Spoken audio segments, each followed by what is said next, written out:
Assalamualaikum warahmatullahi wabarakatuh dan salam sejahtera. Nama saya Nik Muhammad Arif bin Amanullah dari Sekolah Menengah Kebangsaan Han Kasturi. Kawan-kawan, hari ini saya akan membentangkan tentang satu tajuk sejarah tingkatan 4 iaitu Persekutuan Tanah Melayu atau lebih dikenali sebagai PTM. Okey, kawan-kawan, tahu tak dalam Persekutuan Tanah Melayu ni kita ada 4 perkara yang kita akan belajar. Yang pertama, latar belakang Persekutuan Tanah Melayu. Yang kedua, faktor penubuhan Persekutuan Tanah Melayu. Yang ketiga, ciri-ciri Persekutuan Tanah Melayu. Dan yang terakhir sekali ialah kesan penubuhan Persekutuan Tanah Melayu. Jadi jom kita pergi tengok dahulu latar belakang Persekutuan Tanah Melayu.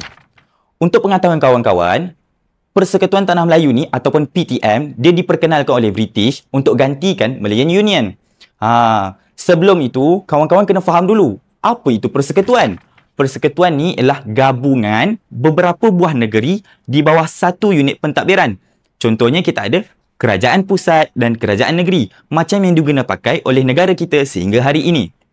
Seterusnya, kawan-kawan mesti tertanya kan, macam mana PTM ni boleh ada? Sebelum adanya PTM ni, satu ahli jawatan kuasa telah diwujudkan ataupun dibentuk untuk merangkakan perjanjian PTM. Kawan-kawan mesti tertanya kan, dekat dalam ahli jawatan kuasa ni ada siapa je? Kita ada 3 wakil. Yang pertama, wakil daripada raja-raja. Kita ada Raja Kamaral Zaman, Raja Ngah Mansur, Datuk Hamzah, Datuk Nik Ahmad Kamil. Kemudian, kita ada wakil daripada UMNO, iaitu Datuk On Jaafar, Datuk Abdul Rahman, Haji Megat Yunus. Dan terakhir sekali, kita ada wakil daripada pentadbir British sendiri, iaitu A.T. Newbold, K.K. O'Connor dan W.D. Godsell. Ini adalah lampiran wajah-wajah wakil tadi. Seterusnya, untuk pengetahuan kawan-kawan, mereka wakil-wakil tadi telah berjumpa bersama dan membincangkan apa yang mereka perlu buat supaya PTM ni dapat diterima oleh orang Melayu. Jadi hasil daripada perbincangan mereka ni ada 5 cadangan yang dikemukakan. Yang pertama, cadangan dia ialah pulihkan kedudukan dan kedaulatan Raja-Raja Melayu.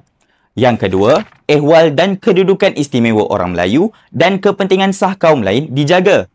Yang ketiga, Dewan Perundangan Negeri ditubuhkan. Yang keempat, akan gabungkan semua 9 negeri Melayu dan 2 negeri Selat dalam satu pentadbiran. Dan yang terakhir sekali, syarat kewarganegaraan diperketatkan.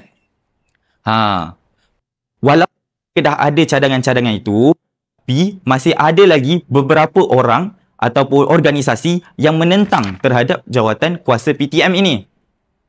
Contoh, ada 2 organisasi yang menentang jawatan kuasa PTM. Yang pertama, Putera. Yang kedua, All Malaya Council of Joint Action atau lebih dikenali sebagai AMCJA. Kita tengok dulu, kenapa Putera ni dia menentang jawatan kuasa PTM. Yang pertama, mereka menentang British kerana jalankan perundingan tertutup dengan UMNO. Yang kedua, diketepikan daripada jawatan kuasa kerja.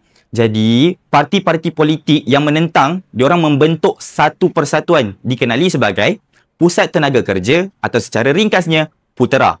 Dalam Putera ni dia ada beberapa parti politik, contohnya macam PKMM atau dikenali sebagai Parti Kebangsaan Melayu Malaya ataupun API. Nama panjang dia adalah Angkatan Pemuda Insaf. Sekarang kita tengok pula dekat AMCJA. Kenapa diorang menentang jawatan kuasa PTM? Sebabnya mereka kata dekat dalam jawatan kuasa PTM ni tidak ada seorang pun wakil bukan Melayu. Tambahan pula mereka menganggap PTM ni dia tidak demokratik. Jadi untuk pengetahuan kawan-kawan, AMCJA ni dia dipengerusi oleh Tan Chen Lock. Seterusnya, sebabkan mereka dah menentang dengan jawatan kuasa PTM ni kan, jadi mereka ada bagikan cadangan mereka sendiri untuk masukkan ke dalam PTM. Kita tengok cadangan Putera. Yang pertama, kedudukan bahasa Melayu. Yang kedua, pertahanan dan hal ehwal luar negeri. Yang ketiga, bendera dan lagu kebangsaan. Yang keempat, kewarganegaraan tanah Melayu. Kita tengok pula cadangan AMCJA. Mereka nak satukan tanah Melayu dengan Singapura. Kemudian, mereka nak sebuah kerajaan pusat kuat. Kemudian mereka anggap Raja Melayu sebagai raja berperlembagaan. Yang keempat, adat Melayu dan Islam. Yang kelima, kemajuan politik dan ekonomi Melayu. Dan yang keenam, syarat kewarganegaraan. Jadi, cadangan-cadangan ni mereka gabungkan dan membentuk satu perlembagaan baru yang dikenali sebagai Perlembagaan Rakyat. Jadi, antara perkara-perkara yang termaktub di dalam Perlembagaan Rakyat ialah perhatian kepada politik dan ekonomi Melayu. Yang kedua, penubuhan Dewan Perundangan. Yang ketiga, perkara ini menarik perhatian saya, iaitu warga negara Malaya dinamakan Melayu. Yang keempat, konsep Raja Perlembagaan. Yang kelima, hal ehwal Islam dan adat Melayu diuruskan oleh Majlis Khas. Yang keenam, hal ehwal luar pertahanan di bawah Kerajaan Tanah Melayu dan British. Yang ketujuh, warna bendera merah dan putih. Dan yang ke-8, yang ke-9, bahasa Melayu digunakan sebagai bahasa kebangsaan dan bahasa rasmi. Dan yang terakhir sekali, Tanah Melayu dan Singapura digabungkan. Malang sekali, Perlembagaan Rakyat itu tidak diterima oleh British. Sebab apa? Perlembagaan Rakyat ini bersifat terlalu agresif. Dan Perlembagaan Rakyat ini mereka lebih kepada menuntut kemerdekaan, manakala PTM mereka menuntut supaya dapat dijadikan sebagai naungan.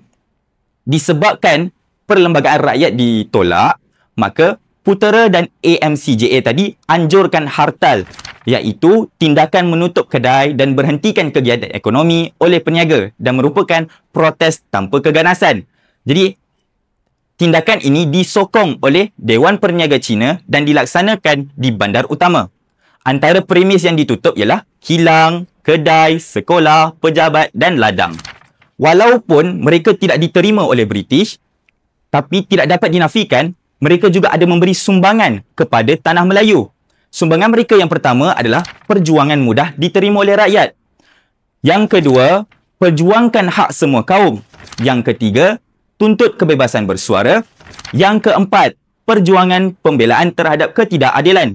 Habis dengan itu, mari kita tengok pula faktor penubuhan PTM. Macam kawan-kawan tahu, PTM ni dia ditubuhkan kerana adanya penentangan orang Melayu. Orang Melayu, cendekiawan Melayu, raja-raja Melayu dan UMNO, mereka menentang Malayan Union kerana bawa kesan buruk kepada Malaysia. Ahli Parlimen British, Gammons dan Rhys William, diorang jadi saksi bantahan orang Melayu terhadap Malayan Union. Kemudian rundingan perjanjian PTM telah diadakan bersama Raja-Raja Melayu, UMNO dan British. Tinjauan dari wakil British menunjukkan kalau mereka teruskan dengan Malayan Union, Tanah Melayu akan menjadi huru-hara. Kita tengok ke faktor yang kedua pula, iaitu cadangan Raja-Raja Melayu dan UMNO. Penubuhan persekutuan bertaraf naungan dan bukan jajahan. Kawan-kawan mesti tertanya, kenapa mereka nak bertaraf naungan? Kerana sekiranya mereka bertaraf naungan, maka kuasa raja dan juga hak keistimewaan orang Melayu tidak akan tergugat. Seterusnya, kuasa raja termasuk dalam ehwal perundangan. Selanjutnya, setuju jawatan Pesuruhjaya tertinggi menggantikan Gubernur. Kemudian, ada perjanjian baharu menggantikan Malayan Union.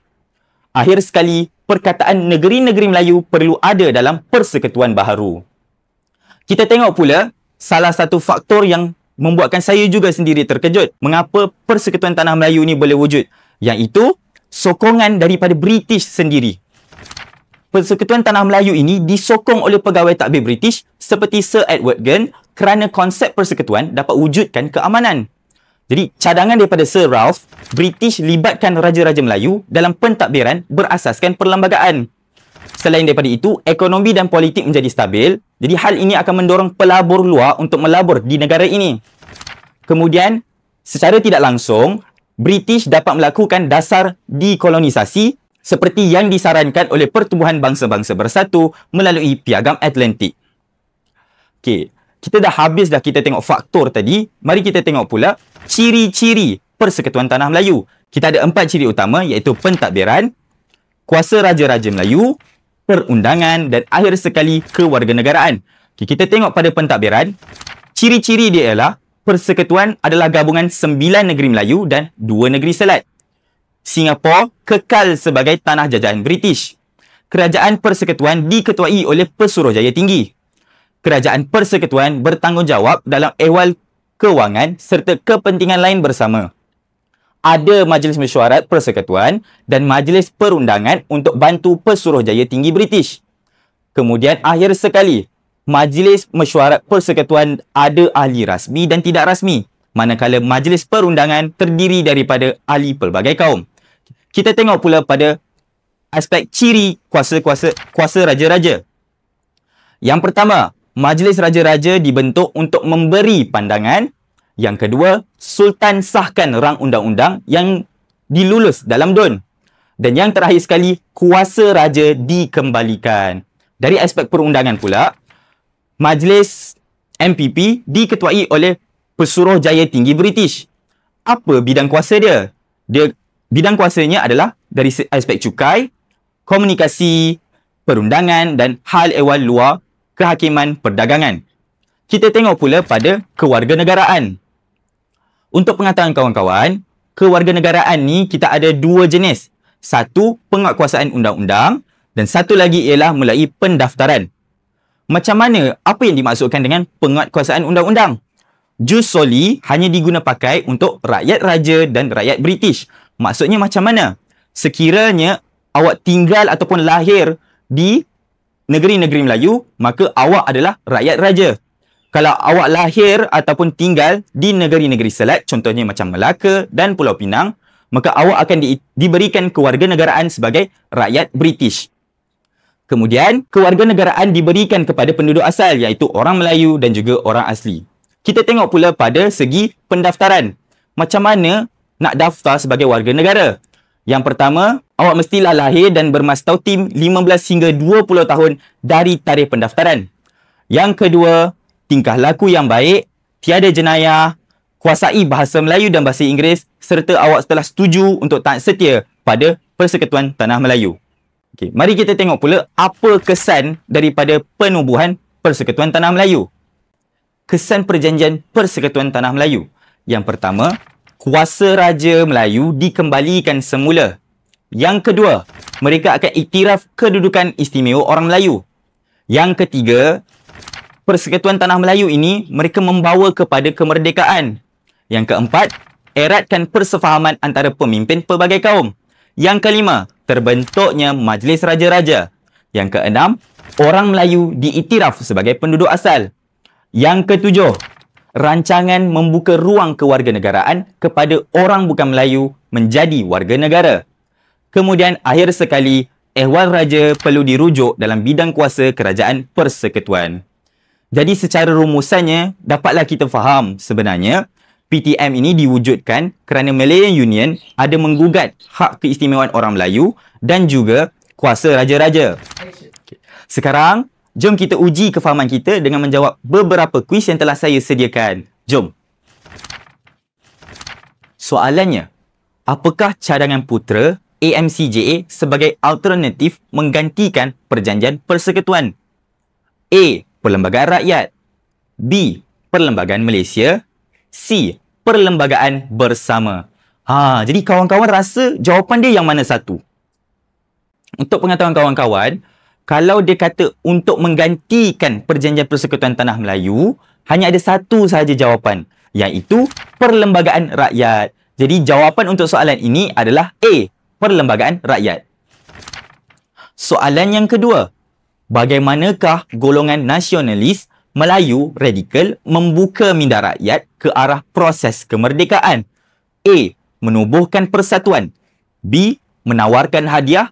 C. Menerbitkan akhbar. Kawan-kawan rasa mana satu jawapan dia? Untuk pengetahuan kawan-kawan, cara golongan nasionalis Melayu radikal nak membuka minda rakyat ni ialah dengan menerbitkan satu akhbar yang bertajuk Suara Rakyat. Jadi antara tiga pilihan jawapan ini, C adalah yang paling tepat. Jadi sekian sahaja daripada saya. Saya harap kawan-kawan dapat manfaat dan dapat menambah ilmu selepas melihat video ini. Saya minta maaf sekiranya ada tersalah kata. Jadi wabillahi taufiq wal hidayah. Wassalamualaikum warahmatullahi wabarakatuh.